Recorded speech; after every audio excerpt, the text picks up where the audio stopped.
저는 Location Based Service and Geoinformation Engineering 책의 5장 발표를 맡은 서울대학교 건설환경공학부 정민경이라고 합니다. 5장에서는 위치 기반 서비스를 위한 데이터의 특성과 더불어 데이터의 수집 방법과 정확도 평가 방법 등에 대해서 다루고 있으며 다음에서 해당 내용에 대해 설명드리도록 하겠습니다. 위치 기반 서비스를 위한 데이터의 특성에 대해서 살펴보기에 앞서 서론에서는 데이터와 정보에 대한 기본적인 용어 정의를 하고 있습니다. 최근 information, 데이터, 컨텐츠와 같은 용어들이 혼용되고 있는데 먼저 데이텀이란 측량된 값의 형태로 주어지는 사실 또는 어떤 것의 존재, 발생 여부를 나타내는 것을 뜻합니다. 그리고 이런 사실들이 모이게 되면 이를 데이터라고 부르며 아래의 information, evidence, knowledge를 구성하는 요소가 됩니다. 인포메이션은 데이터를 분석하고 해석함으로써 우리가 알게 되는 결과를 의미하며 이러한 인포메이션은 의사결정의 토대로 사용됩니다. 다음으로 에비던스는 어떤 현상에 대해 새로운 지식을 얻거나 기존의 지식을 개선하기 위해 다양한 출처의 데이터와 인포메이션을 일관되고 타당한 방식으로 종합한 것을 뜻합니다. 이어서 놀리지란 여러 기술, 에비던스, 인지상의 지식들을 혼합한 것을 의미하며 마지막으로 컨텐츠란 접근 가능한 형태로 저장되고 공유되는 데이터, 인포메이션, 에비던스, 놀리지를 포괄하는 개념을 뜻합니다. 이러한 용어 간의 관계를 간단하게 도식화하면 다음 그림과 같이 나타낼 수 있고 이 가운데 데이터와 인포메이션은 둘 다 독립적으로 존재할 수 있는 반면 에비던스와 놀리지는 사람들의 생각과 활동에 연결된 개념이라고 할 수 있습니다. 현대사회에서는 방대한 양의 디지털 컨텐츠가 끊임없이 생산되고 있습니다. 한 연구에 따르면 2006년 한 해에만 161엑사바이트의 디지털 컨텐츠가 생겨났으며 이러한 전체 디지털 컨텐츠 가운데 새로운 오리지널 컨텐츠만 따져도 그 양이 약 40엑사바이트에 이른다는 결과가 발표된 바 있습니다. 이 수치가 약 10년 전 수치임을 고려할 때 현재는 이보다 더 많은 용량의 컨텐츠가 생성되고 있다고 볼 수 있습니다. 그리고 사회는 이렇듯 매 순간 생산되는 막대한 양의 정보를 어떻게 이용해야 하는가에 대한 문제에 직면하게 되었습니다. 공간 정보적 측면에서 이러한 디지털 컨텐츠의 풍요 현상은 불과 1990년대부터 나타나기 시작하였으며 공간 데이터의 범위, 양 등이 급격하게 증가하는 양상을 보였습니다. 이러한 변화는 다음에 보시는 것과 같은 다양한 요인들로 인해 가능해졌으며 기존 기술의 향상과 사용 증대, 신기술 개발을 비롯하여 데이터 처리 시의 연산력 증가에 따른 저장 비용 감소, 온라인을 통한 데이터 접근 및 전달의 효율성 증가 등을 그 요인으로 들 수 있습니다. 그리고 이와 같은 하드웨어, 소프트웨어, 데이터의 기술적인 발전은 위치 기반 서비스를 촉진하는 토대가 되었다고 할 수 있습니다. 다음의 내용에서는 이러한 데이터가 소비자들에게 적절한 정보를 제공하기 위해서 검토되어야 할 데이터의 특성에 대해서 살펴보도록 하겠습니다. 위치 기반 서비스, 즉 LBS의 수요는 해당 서비스에 접근함으로써 얻을 수 있는 유용성에 따라 결정되게 되며 이러한 유용성의 정도는 제공된 정보의 최신성, 조밀도, 목적 부합성에 따라 좌우되게 됩니다. 이에 따라 LBS를 위해서는 높은 조밀도의 최신 데이터가 요구되며 이는 공간 정보 안에 저장되는 속성 정보의 증가와 함께 LBS를 위한 데이터셋의 크기를 급증시키는 요인으로 작용하게 됩니다. LBS를 실행하기 위해 필요한 데이터의 종류는 다음에서 보시는 것과 같이 다양하며 도로망, 철도, 건물 윤곽 및 고도, 행정구역 분할 등의 정보를 담고 있는 기본도를 바탕으로 관심 있는 지역, 서비스, 사건에 대한 정보가 필요하게 됩니다. 또한 보다 자세한 도로 상황 및 규정을 포함한 항법 데이터와 시각적, 청각적 방식으로 정보를 전달하는 영상, 음성, 동영상 데이터 등이 요구되게 됩니다. 앞서 살펴본 데이터 종류들은 크게 3개의 데이터베이스 객체로 구분할 수 있는데, 도로와 철도망과 같이 단기에서 중기적으로 변하지 않는 정적 요소, 단기간마다 주기적으로 갱신되는 동적 요소, 그리고 간헐적 또는 연속적으로 이동하여 연속적인 갱신이 요구되는 이동성 요소로 이루어지게 됩니다. 그러나 이러한 LBS를 통해 접근할 수 있는 데이터의 종류는 정통적인 GIS 활용의 범위에서 더욱 확장되어야 하며, 국가적인 규모에서 전 세계적인 규모로의 데이터의 지리학적 범위의 확장뿐만 아니라 소비자들이 관심을 가질 법한 속성 정보가 데이터베이스에 종속될 필요 없이 검색 엔진 또는 소프트웨어 에이전트를 통해 웹페이지로부터 추출될 수 있습니다. 그리고 이와 같이 분산된 서비스와 소프트웨어 구성 요소를 분산된 데이터베이스와 사용하기 위해서는 상호 운용 가능한 오픈 시스템 소프트웨어에 대한 기반 기술이 요구되게 됩니다. 따라서 도로망과 같은 LBS의 핵심 데이터셋을 제외한 다른 모든 데이터들은 인트라넷과 인터넷을 통해 분산되어 위치하게 되며, 이들에 대한 접근, 사용 등에 있어 필요한 규약들이 발생하게 됩니다. 이러한 대량의 다양한 데이터가 분산되어 있는 환경에서는 데이터의 내용, 품질에 대한 메타데이터의 중요성이 높아지게 되며, 메타데이터에 대한 보다 자세한 내용은 5.4절에서 다시 한번 설명하도록 하겠습니다.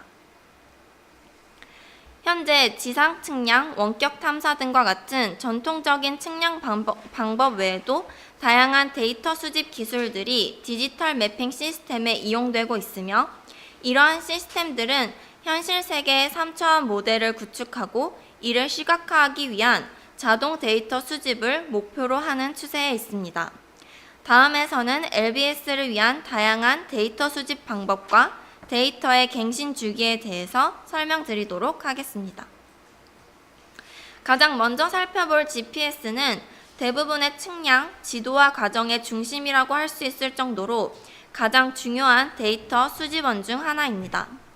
GPS는 미국에 의해 1973년에 초기 계획 단계를 거쳐 1978년 첫 번째 인공위성이 발사되었으며, 순차 발사를 통해 1993년부터 완전 가동을 시작하였습니다. GPS는 지구에서 22,200km 고도의 궤도를 돌고 있는 24개의 위성군으로 이루어져 있으며, 위성에서 송출되는 여러 주파수의 라디오 신호를 지상의 수신기에서 수신하게 됩니다. GPS는 기상, 주야, 지상 위치에 상관없이 작동할 수 있는 점을 장점으로 하고 있지만, GPS가 정상 작동을 하기 위해서는 하늘 방향으로 시야 방해가 없어야 한다는 조건을 만족시켜야만 하며, 이로 인해 식생 아래, 실내 등에서는 기능이 저하되거나 아예 작동하지 않을 수 있습니다. 보통 3차원 좌표를 구하기 위해서는 4개의 위성으로부터의 GPS 신호를 필요로 하며, 핸드헬드 수신기의 경우 위성의 배치 상태에 따라 3에서 15m의 정확도를 보이게 됩니다. 마이크로칩 기술의 발달로 GPS는 현재 휴대폰 내에 수신기가 들어갈 정도로 소형화되고 있습니다. 이러한 GPS는 그 유용성을 인정받아 수기와 항법에 있어서 필수적인 존재로 자리매김하게 되었으나, 한 나라가 운용하는 시스템에 전 세계가 의존하는 것은 위험 부담이 크다는 판단 하에 러시아, 유럽연합, 중국 등 일부 국가에서는 독자적인 위성항법 시스템 개발 및 운용을 추진하고 있습니다. INS는 GPS와는 다르게 몇 군데 이미 위치를 알고 있는 지점으로부터 사용자의 위치를 추적하는 방식으로 작동하며, 장치 내에 배치된 세 쌍의 자이로스코프와 가속도계를 이용하여 이동체가 3차원 공간을 이동할 때 발생하는 힘을 측정함으로써 이동체의 위치를 계산하게 됩니다. 이러한 INS를 GPS와 함께 사용하는 경우 이동체의 위치와 자세에 대한 지속적인 보정이 가능함으로써 결과적으로 수 센티미터 수준의 위치 정확도와 수십 마크세컨드의 자세 정확도로 이동체의 움직임을 따라갈 수 있게 됩니다. 이와 같은 높은 정확도의 위치, 자세 추정은 다음에서 설명할 원격 탐사 기술에도 큰 영향을 미쳤으며 영상 및 측량 센서의 위치, 자세를 항상 추적할 수 있기 때문에 결과물 보정 및 좌표계 변환 과정을 자동화할 수 있는 수단으로서 작용하게 됩니다. 원격 탐사는 물체에 대한 직접적인 접촉 없이 센서를 통해 물체에 대한 정보를 획득하는 것을 의미합니다. 항공 영상과 같은 고해상도 영상은 지질, 식생과 같은 영상 내 특징을 해석하는 데 이용될 수 있으며 사진 측량 기법을 통해서는 등고선, 건물, 토지 구획, 도로 등에 대한 측량을 수행할 수 있습니다. 그리고 이 두 가지 이용에 있어서 서로 영상 내 위치가 중복되는 영상들을 사용함으로써 지면 지형의 3차원 입체 시각화가 가능하게 됩니다. 현대의 이러한 기술들은 디지털 형식으로 확장되어 디지털 영상과 소프트웨어를 이용한 반자동 수준의 빠른 지도 생성이 가능하게 되었습니다. 위성 영상 시스템은 일반적으로 궤도의 수직한 방향으로 일정한 촬영폭의 영상을 취득하며 이렇게 얻어진 연속적인 스캔들을 결합하여 영상을 구성하게 됩니다. 또한 위성의 영상 시스템은 보통 가시광, 적외선 파장 등 다양한 파장대의 정보를 얻을 수 있도록 다분광으로 제작되며 영상의 한 픽셀에 대응하는 지면의 면적으로 영상의 해상도를 정의하게 됩니다. 앞서 살펴본 영상 촬영 방식은 지표면 또는 지표의 물체로부터 반사된 빛을 이용하는 수동 센서에 의한 원격 탐사 방식에 해당합니다. 이러한 방식은 낮 시간대에만 데이터를 취득할 수 있으며 구름이나 안개와 같은 기상 조건에 제약을 받는다는 한계를 지니고 있습니다. 이러한 한계를 보완한 것이 능동 센서 시스템으로 시스템 자체가 보유한 에너지원을 이용하여 되돌아오는 신호의 강도를 기록하는 방식으로 작동하며 레이더나 레이저가 이에 해당하게 됩니다. 이와 같은 능동 센서의 결과물은 수동 센서 시스템보다는 낮은 10m 정도의 해상도를 보이지만 주야 기상 조건에 상관없이 데이터를 취득할 수 있다는 점을 장점으로 하고 있습니다. 라이다는 능동 센서 중 하나로 레이저 기반의 원격 탐사 시스템이며 주로 항공기에 GPS, INS와 함께 장착되어 지면을 스캔함으로써 되돌아온 신호로부터 매우 높은 정확도의 높이 데이터를 측정할 수 있습니다. 이는 레이저 펄스가 수 센티미터마다 배치되기 때문이며 이렇게 취득된 높은 밀도의 데이터셋을 통해 지면의 높이, 형태, 미묘한 변화까지도 시각화할 수 있게 됩니다. 지상 측량은 물체 간의 수평, 수직거리, 방향, 사이각 등을 측정하는 기술로 지형 지물을 지도화하고 면적을 계산, 분할하는 등에 활용되는 전통적인 방법입니다. 본디 지도는 지상 측량 기법을 통해 주로 생산되었지만 지난 50년 동안 항공사진과 위성 원격 탐사를 활용하여 시간과 비용 측면에서 보다 효율적으로 지도를 제작할 수 있게 되었습니다. 그러나 여전히 지상 측량은 가장 정확한 결과물을 얻는 방법으로 여겨지고 있으며 마이크로칩, GPS, 적외선, 레이저 측정 기술이 향상됨에 따라 지상 측량 자체도 디지털화되고 있습니다. 지상 측량 과정에서 GPS와 원격 탐사 기술은 기하학적인 데이터를 제공하는 한편 현장 조사에서는 자세한 속성 데이터와 속성 데이터의 변화 여부를 수집하게 됩니다. 최근 현장 조사에서는 PDA와 타블렛 PC를 활용한 모바일 GIS가 사용되고 있습니다. 이러한 방식은 기기 내 내재된 GPS와 더불어 무선통신 기술과 GIS 소프트웨어의 기능 향상을 바탕으로 현장 작업자의 위치를 실시간으로 확인하고 규격화된 데이터 형식으로 속성 데이터를 입력함으로써 데이터의 일관성을 확보할 수 있도록 하고 있습니다. 이처럼 모바일 GIS는 현장 조사 과정의 효율성을 향상시킬 뿐만 아니라 후처리 과정에서 현장 조사 자료의 디지털 과정을 생략할 수 있으며 속성 정보의 모니터링 과정에서는 기록된 위치 정보를 이용하여 동일 위치에서 반복적으로 데이터를 수집할 수 있다는 장점을 지니고 있습니다. 앞서 살펴본 방법들 외에도 높은 조밀도의 공간 및 속성 데이터에 대한 요구가 증가함에 따라 효율적이고 자동화된 비전통적인 데이터 수집 기법들이 개발되고 있습니다. 첫 번째로 설명해 드릴 CCTV는 일종의 원격 탐사 기술로서 교통 영역에 주로 적용되며 간단하게는 여러 영상을 종합하여 교통 상황을 중계하는 데 사용되고 있습니다. 또한 나아가서는 레이더, 음향 센서, 적외선 탐지 센서와 같은 여러 센서들을 함께 이용함으로써 통행량과 보행자를 추산하고 통행 차량을 차량의 종류에 따라 분류하거나 교통 정체 수준을 분석하여 이를 반영한 즉각적인 중계가 가능하게 하는 등 보다 다양한 활용에 적용될 수 있습니다.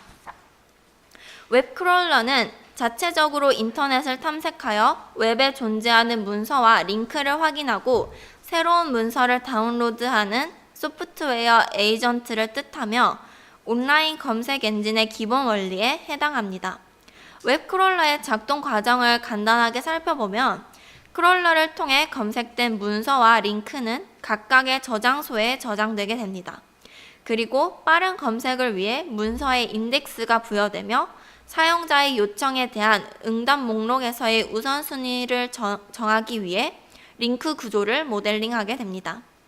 이러한 기본적인 구조를 바탕으로 일부 구조를 변경함으로써 크롤러가 특정 관심 속성만을 검색하도록 기능을 상세화시킬 수 있습니다.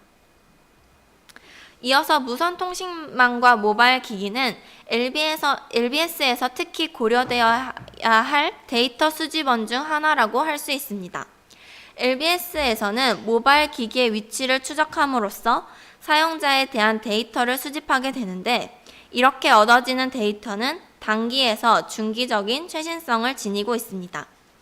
중기적인 관점의 LBS 활용 예시를 살펴보면 사용자가 매일 통근하는 경로를 수개월 축적하여 개인의 통근 패턴을 분석할 수 있으며 이를 통해 통근 시간을 지연시킬 수 있는 요소들에 대해 서비스 이용자에게 알림을 줄 수 있게 됩니다. 또한 단기적인 관점에서는 고속도로를 운전하는 사용자의 속도를 추적함으로써 교통 혼잡 여부를 판단하고 이에 대한 적절한 알림을 주는 데 사용될 수 있습니다. 이와 같은 교통정보 외에도 날씨 정보를 비롯하여 사람들이 관심을 가질 만한 다양한 정보에 대해 모바일 기기의 정보 수집 기술 활용이 점점 확대되고 있습니다. 동적인 현실에서 대부분의 데이터는 한정적인 최신성을 가지고 있으며 특히 LBS에서는 많은 경우에 실시간 데이터가 요구되고 있습니다. 그러나 이러한 데이터의 최신성을 유지하는 것은 비용적인 측면에 영향을 받기 때문에 어떤 주기로 데이터를 갱신할 것인가가 매우 중요한 문제라고 할 수 있습니다. 데이터의 갱신 주기는 지역에 따라 상이할 수 있는데 예를 들어 도심에 위치한 도로의 경우 교외의 도로와 비교하여 신호 제한, 버스 노선, 일방 통행 등 운전자에게 영향을 주는 요소들이 변할 가능성이 높기 때문에 이러한 지역은 자주 데이터를 갱신할 필요가 있다고 할 수 있습니다. 또한 갱신 주기는 지도의 축척과도 상관관계를 지니며 대축척 지도의 경우 높은 정밀도의 세부 사항까지도 표현되기 때문에 작은 변화도 쉽게 알 수 있어 높은 갱신 주기가 요구됩니다. 반면 소축척 지도의 경우 많은 부분이 단순화되면서 큰 변화만이 표현되어 낮은 갱신 주기로도 지도의 유용성이 유지될 수 있습니다. 앞서 3장에서 살펴봤듯이 정보의 불확실성은 GIS에서 가장 핵심적인 문제로 여러 출처의 데이터베이스를 활용하거나 GIS 데이터 레이어가 증가함에 따라 데이터의 오차가 분석 결과에도 전파되게 됩니다. 예를 들어 서로 다른 출처로부터 얻어진 두 GIS 데이터 레이어가 모두 90%의 정확도를 가지고 있다고 할 때 이 두 데이터를 AND 연산으로 결합할 경우 결과물의 정확도는 81%로 감소된 결과를 보이는 것을 알 수 있습니다. 즉, 데이터의 출처 또는 데이터 레이어가 증가함에 따라 결합된 데이터셋의 정확도는 감소되게 됩니다. 이를 통해 LBS에 있어서 데이터 품질의 중요성이 강조되며 분석 과정에 내재된 불확실성이 모델링되어야 할 필요성이 생기게 됩니다. 다음에서는 데이터의 불확실성을 부여하는 원인에 대해서 살펴보고 데이터의 정확도를 평가하는 방법과 데이터의 품질을 표시하는 메타데이터에 대해서 설명드리도록 하겠습니다. 다른 내용에 앞서 먼저 오차, 정확도, 불확실성에 관련된 용어 정의에 대해서 살펴보도록 하겠습니다. 오차는 참값으로 생각할 수 있는 값과 데이터 사이의 차이를 뜻하며 그 종류에 따라 총 오차, 시스템 오차, 랜덤 오차, 잔차 오차로 나눌 수 있습니다. 총 오차는 과실이나 착오에 의한 오차를 의미하고 시스템 오차는 장비의 건보정이 잘못되어 있을 경우나 측정값을 올림하는 과정에서 발생하는 일정한 편향을 지닌 오차를 의미합니다. 다음으로 랜덤 오차는 장비의 정밀도, 자연적인 변화 등으로 인해 동일 물체나 현상을 반복 측정할 때 나타나는 오차이며 정규 분포를 가정할 수 있습니다. 그리고 잔차 오차는 공식이나 시뮬레이션을 통해 모델링된 데이터와 실제 관측값 사이의 차이를 뜻합니다. 정확도는 참값과 데이터의 일치도를 의미하며 1에서 전체 오차를 빼준 값으로 표현됩니다. 정밀도는 정확도와 다소 혼동될 수 있는 개념으로 정확도가 데이터가 참값에 가까운가를 표현한다면 정밀도는 관측의 일관성을 나타내는 개념이며 이는 유효수점 자릿수를 통해 표현되고 정밀도가 높을수록 반복 측정된 값들이 서로 가깝게 위치하게 됩니다. 해상도는 데이터 내에서 식별 가능한 디테일의 정도를 뜻하며 정밀도와 밀접한 관련을 가집니다. 모호성은 측정하고자 하는 물체나 현상이 불분명하거나 측정 방법이 모호하여 발생하는 불확실성으로 이는 낮은 정밀도와 해상도로 이어지게 됩니다. 이와 유사한 개념이 중의성으로 모호성은 정의가 불분명하여 발생하는 반면 중의성은 정의나 데이터가 불일치하거나 충돌할 경우 발생하게 됩니다. 신뢰도는 데이터가 사용자의 요구에 부합하는지 판단할 수 있는 데이터의 신뢰 수준을 반영하며 메타데이터에 의해 영향을 받게 됩니다. 뒷부분에서 다시 설명드리겠지만 메타데이터는 데이터에 대한 데이터로 데이터의 수집 방법, 데이터 수집자, 데이터 수집의 일관도, 완성도, 정확도 등에 대한 정보를 제공하게 됩니다. 신뢰도가 개별적인 데이터셋의 신뢰 수준을 나타내는 개념이라면 사용 적합성은 단일 또는 여러 데이터셋을 분석하여 얻어진 정보와 에비던스에 대한 전체적인 품질을 뜻하며 최종적인 의사결정 과정에서는 사용 적합성에 따라 판단이 이루어지게 됩니다. 마지막으로 불확실성은 대부분의 데이터에 존재할 수밖에 없는 부정확도, 부적합성과 분석 과정에서 이러한 요소들이 전파되는 정도를 나타내는 포괄적인 개념을 뜻합니다. 이어서 데이터의 불확실성을 부여하는 4개의 범주의 원인에 대해서 살펴보도록 하겠습니다.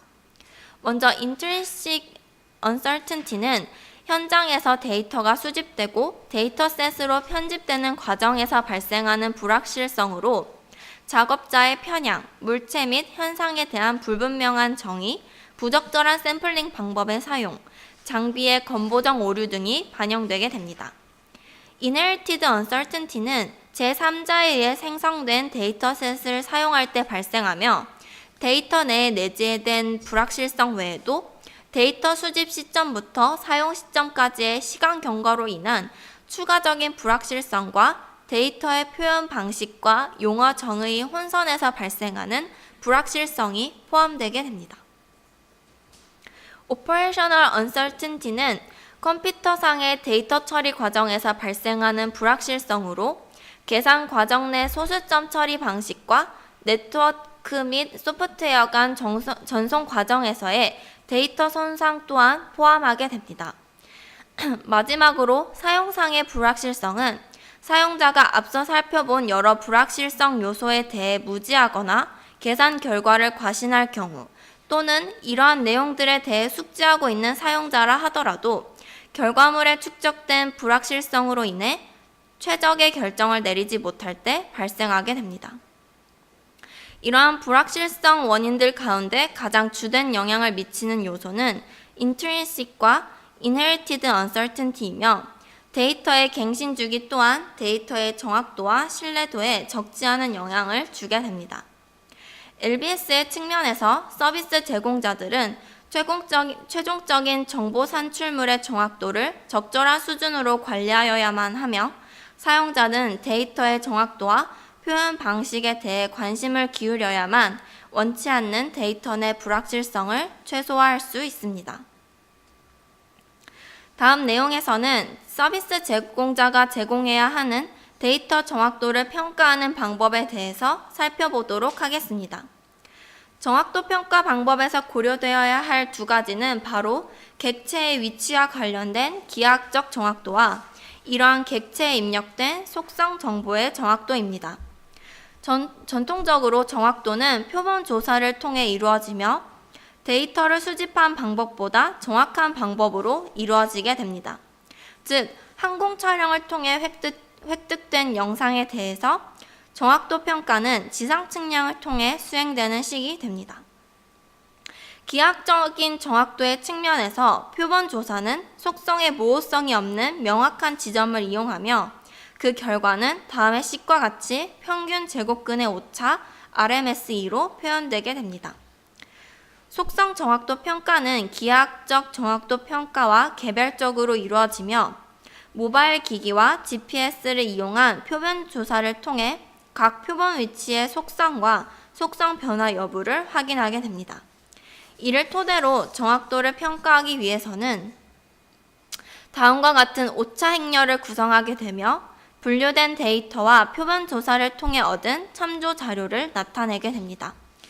이러한 오차 행렬은 다양한 방식으로 해석될 수 있는데 먼저 속성 정보를 행렬의 열방향으로 보게 되면 특정 속성의 표본수를 알고 있을 때 이 가운데 바르게 분류된 표본의 비율을 나타내는 생산자 정확도를 알 수 있습니다. 이와 반대로 행방향으로는 어떤 표본이 특정 속성으로 표기되어 있을 때 실제로 이 표본이 해당 속성일 확률을 나타내는 사용자 정확도를 구할 수 있게 됩니다. 또한 전체 정확도는 전체 표본수에 대해 바르게 분류된 행렬의 대각선 성분들의 합의 비율로 얻을 수 있습니다. 앞서 설명한 바 있듯이 메타데이터는 데이터가 사용자의 요구에 대해 적절하며 신뢰 가능한지를 빠르게 판단할 수 있도록 하는 데이터에 대한 데이터라고 할 수 있습니다. 메타데이터는 보통 데이터의 출처, 소유권, 내용, 정확도 등에 대한 정보를 포함하며 사용자가 데이터셋을 검색, 접근하는 시점에 자동적으로 제공되게 됩니다. 메타데이터 내에 반드시 포함되어야 하는 주요 구성 요소들로는 다음의 5가지를 들 수 있습니다. 먼저 소유권 및 관리 권한 정보는 데이터를 소유한 사람 또는 저작권 보유자에 대한 정보와 데이터의 관리자, 데이터의 저장 위치 등을 포함하게 됩니다. 다음으로 메타데이터에는 데이터의 출처뿐만 아니라 데이터의 획득 방법과 이와 관련된 기관명을 작성하게 됩니다. 또한 데이터와 관련된 지리학적 위치와 시공간적인 해상도를 표시하며 데이터의 정확도 평가 수행 여부 및 완성도, 논리적 일관성 등 데이터 품질 전반에 대한 정보가 담기게 됩니다. 이 밖에도 본래 데이터의 수집 목적과 어떤 용도로 사용되었는지, 다른 영역에서의 데이터 활용을 위해서는 어떤 제한적인 요소가 고려되어야 하는지 등이 메타데이터에 포함되어야 합니다. 1990년대 초반부터 여러 서비스 제공자들이 보유한 공간 데이터셋을 활용하기 위해서는 데이터 접근에 있어서 표준화되고 일관된 구성 형식이 존재해야 한다는 인식이 생겨나기 시작했습니다. 이를 바탕으로 공간 데이터 인프라, SDI의 개념이 등장하게 되었으며, 이는 사용자가 쉽고 안전한 방법으로 품질이 확인된 데이터셋을 검색하고 접근할 수 있는 환경을 구축하는 것을 목표로 하였습니다. 이러한 SDI는 LBS에 특히 큰 영향을 미쳤으며, 모든 위치 기반 서비스 제공자들이 분산된 데이터들로부터 사용자의 요구와 관련된 요소를 추출할 수 있는 기반이 되었습니다. SDI를 구성하기 위해서는 다음에 4가지가 요구되는데, 먼저 데이터에 접근하기 위한 통신망이 필요하게 됩니다. 이는 인터넷과 무선 통신망을 포함하며 LBS를 위해서는 서비스의 속도와 확장성이 중요한 요소라고 할 수 있습니다. 다음으로는 데이터의 사용 가능성, 조밀도, 용도 등에 대한 정책이 마련되어야 하며, 이는 데이터의 사용 목적, 데이터의 관리자, 갱신 책임, 사생활 보호 등의 사항에 대한 내용을 포함하게 됩니다. 또한 데이터의 정확도, 완성도, 일관성을 위해 데이터 품질, 상호 운용성, 전송 형식 등에 대한 표준이 요구되며, 마지막으로 데이터의 접근, 저작권, 가격 책정과 관련된 계약 및 규약이 갖추어져야 합니다. 5장에서는 위치 기반 서비스를 위한 데이터의 특성과 데이터 수집 방법, 데이터의 정확도를 평가하는 방법 등에 대해서 살펴보았습니다. 이번 장의 내용에서 가장 중요한 부분 중 하나는 바로 메타데이터로, 공간 데이터뿐만 아니라 대량의 데이터가 접근 가능한 현대사회에서 메타데이터는 데이터를 직접 열어보지 않아도 데이터에 대한 정보를 제공하기 때문에, 저와 같은 대다수의 사용자 측면에서 이러한 메타데이터에 대한 이해가 매우 필수적이라고 할 수 있습니다. 이러한 내용을 기억해 두신다면 LBS뿐만 아니라 다른 데이터 검색 및 사용 과정에서도 다소나마 도움이 될 수 있을 것으로 생각됩니다. 경청해 주셔서 감사합니다.